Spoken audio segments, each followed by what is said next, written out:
Welcome to the Profitable Speaking Podcast, where we help you build a profitable six-figure business from the stage. Here's your host, Mr. Web Marketing, Brad Hauck.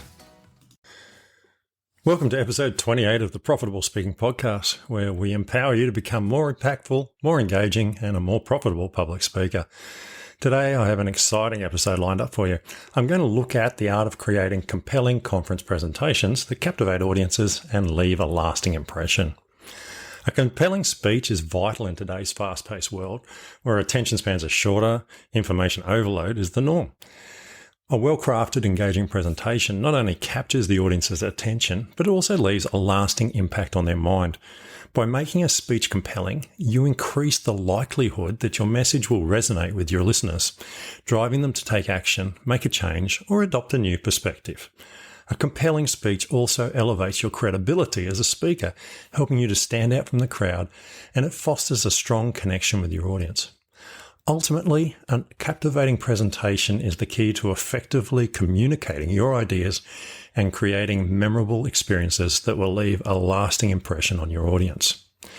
So, how can we prepare for a conference presentation? Firstly, we need to know our audience. Understanding your audience and meticulously preparing your conference presentations are essential for delivering a successful talk. Whether you know your audience demographics and expectations or not, if you do, you can tailor your content to be more relevant and engaging, making a stronger connection with them. Defining your key message early in the preparation process allows you to maintain focus and clarity throughout your presentation, ensuring that your core concept is effectively communicated. Structuring your presentation with a clear introduction, main points, and a conclusion helps guide your audience through your content, making it easier for them to follow your train of thought and retain the information that you're sharing. Ultimately, through preparation, you set the foundation for a compelling conference presentation that resonates with your audience. So the two main things there that we've got to look at is the demographics and expectations. And the fact of the matter is, understanding your demographics is really important. You should know something about your audience before you get in front of them, whether it's a group of small business owners, corporate managers, other speakers. It doesn't really matter, but understand them and think about what it is that they need. And that might require you to do a bit of research, have a chat to the conference organizers, etc., but get a feeling of them, what they already know, and what's trying to be achieved through your presentation. Understanding the expectations of the audience and the conference organizers can sometimes be two different things. The conference organizers might be getting you to talk about a topic because they want the people in the room to be thinking a certain way so they can present some new insight. For example, they might get you in to talk about change because they're about to sack 500 staff members, or they're about to expand the business or something. They're setting up the audience for a change, so they bring in a change speaker. So understand there's expectations of what the audience feels that they would like to learn being there, depending on whether it's a business conference or a corporate conference. And then there's expectations of why they brought you in and what they hope you'll succeed in doing with the audience. So once we know our audience, we need to define our key message. Defining key message is a crucial step in creating your presentation. Your key message serves as a core concept that you want your audience to understand, remember, and potentially, hopefully, act upon. It should be clear, concise, and directly relevant to their interests or needs. By establishing your key message early in the preparation, you can ensure that every aspect of your presentation supports and reinforces this one central idea. You'll often hear people talk about one core concept, and that's really important. Additionally, a well-defined key message helps you stay focused and avoid straying into unrelated stuff, which could dilute the impact of your presentation. If we look at the one core concept, it's really important. I always talk about one core concept, three smaller sub-concepts that support that. And I always talk about the rule of threes. It doesn't matter whether we're writing, whether we're presenting or whatever. One core concept, three sub-concepts. And then if you're writing an article, you write three smaller points about each of those concepts. And then you write 100 words about each one, et cetera, et cetera. And the same rule really does apply to a speech. You have your core concept, which is your overarching theme, your overarching message. In my case, talking about dealing with rapid change, I talk about run towards the flames. It doesn't matter whether you're in business or on the fire ground, the flames are where the problems are. If you don't head towards the flames, you can't solve the problem. So it's one core concept, very simple. And then I have a couple of elements that make that up. So think about your core concept and then look at its relevance in relation to your audience. Put some points down about how that relates to them specifically. Again, that's where understanding your demographics and who's going to be in the room is really important. So define your key message. You need to structure your presentation in a really simple way. As I talked about the 1 with 3, structuring your presentation is effectively an essential component of creating a compelling presentation. You can't do it unless you structure it properly. By organizing your content into a clear introduction, main points, and conclusion, main points being our 3 sub-points, you can guide your audience through your material in a logical manner.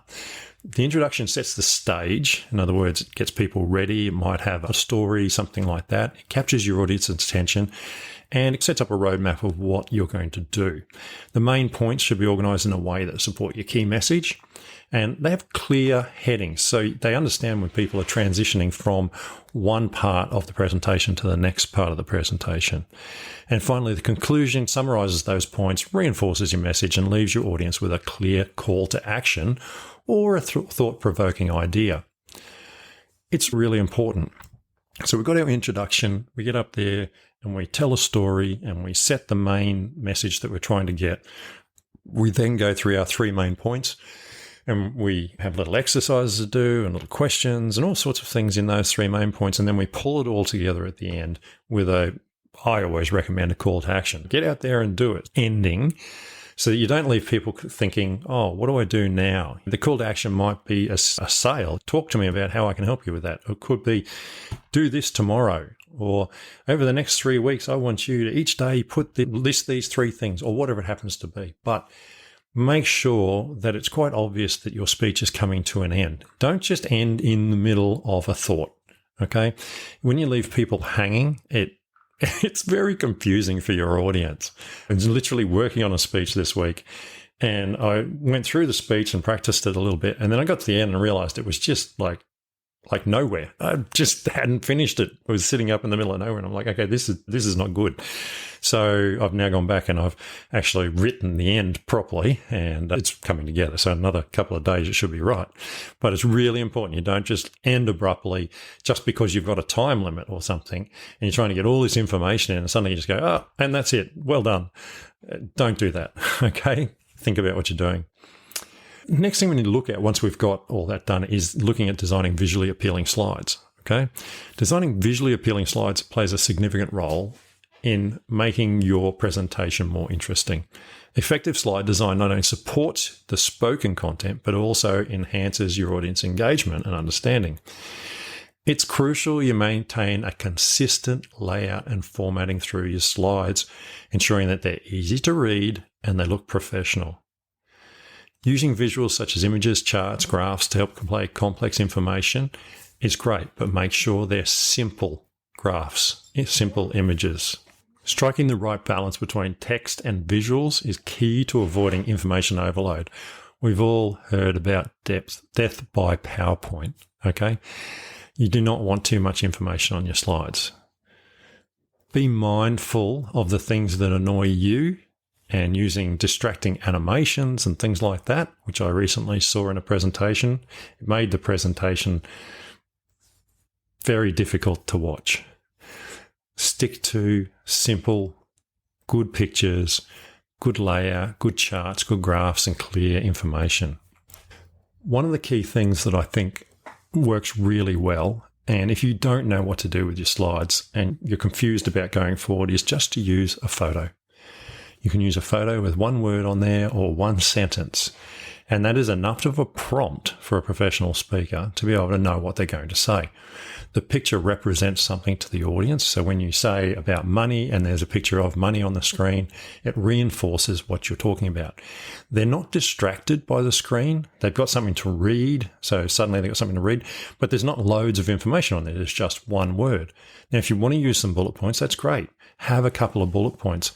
But if all your slides have a pile of bullet points on them, you're going to wreck your presentation. So make sure that your slides are visually appealing. And if you're not sure, get someone else to look at them.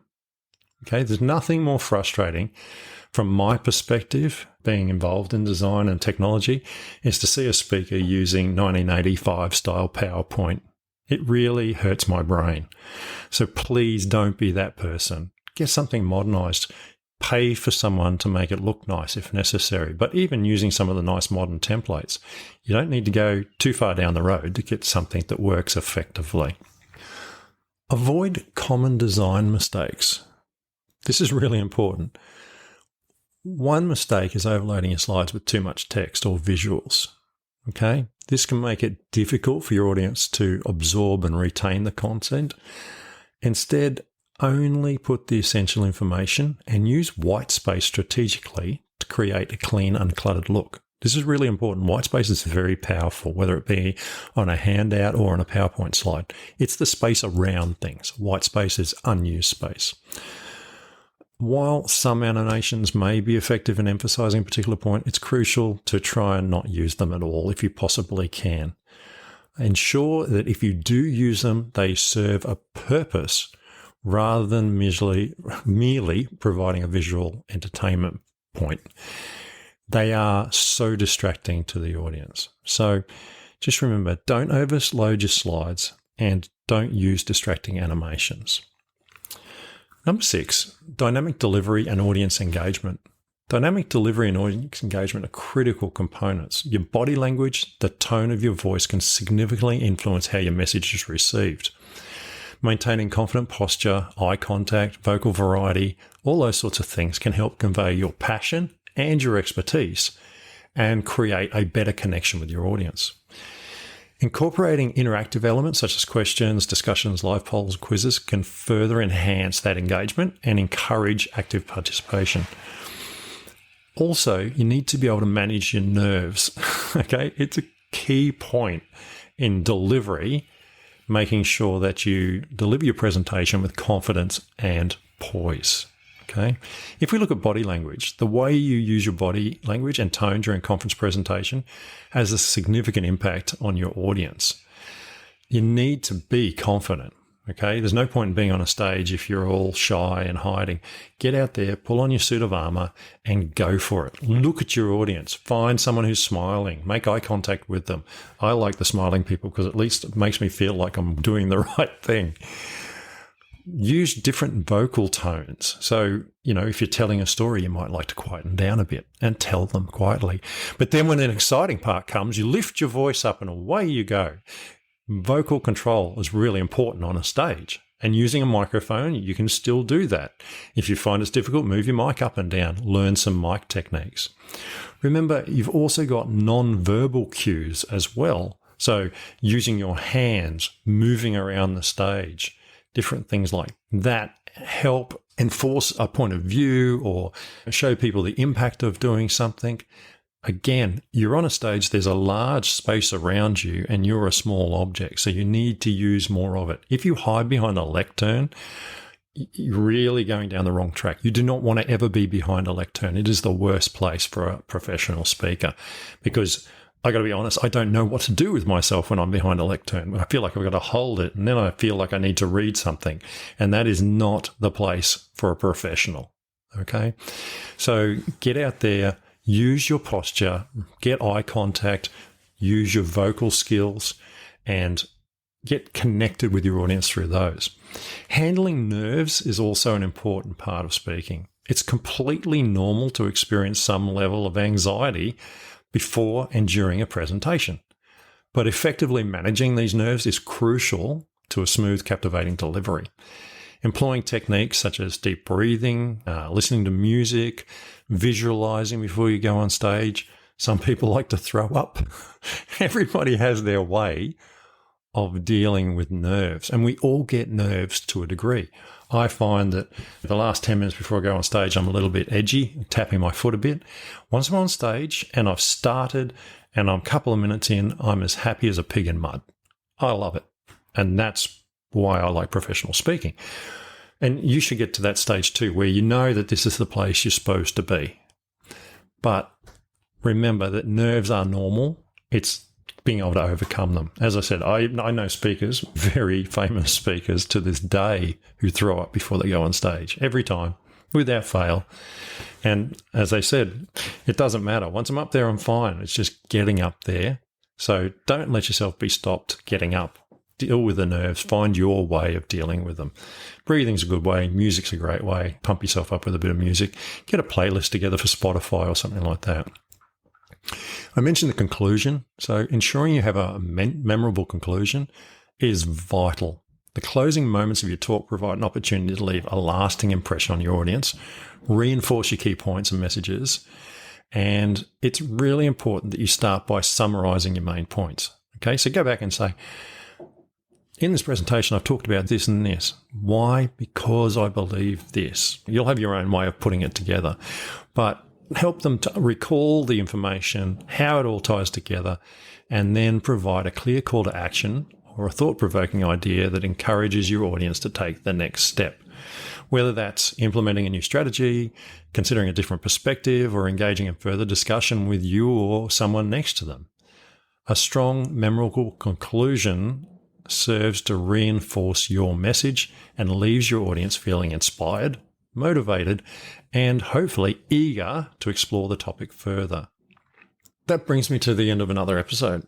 As I wrap up this episode of the Profitable Speaking Podcast, we've explored the essential components of crafting compelling conference presentations, from understanding your audience and structuring your presentation effectively to designing visually appealing slides and delivering your message with confidence.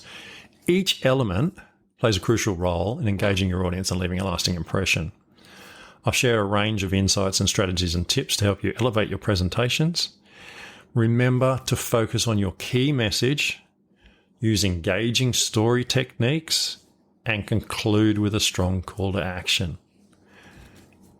By applying these principles, you'll be well on your way to delivering impactful and profitable conference presentations. I hope you found this episode of our podcast on the art of creating compelling conference presentations that captivate audiences valuable and informative. If you did, I have a challenge for you. Hit that like button and subscribe to our podcast channel right now. Then share this podcast with another speaker who can use the tips and strategies we've shared. Let's help each other grow our businesses and make an impact in the speaking world. Together, we can reach even more people and make a bigger difference. So don't wait. Take action now and share the love. Thanks for tuning in, and get ready for more exciting content in the future. Thanks for listening to the Profitable Speaking Podcast. If you've enjoyed today's podcast, please help a friend and share it with them. Until next time, we hope you have a fun and profitable week.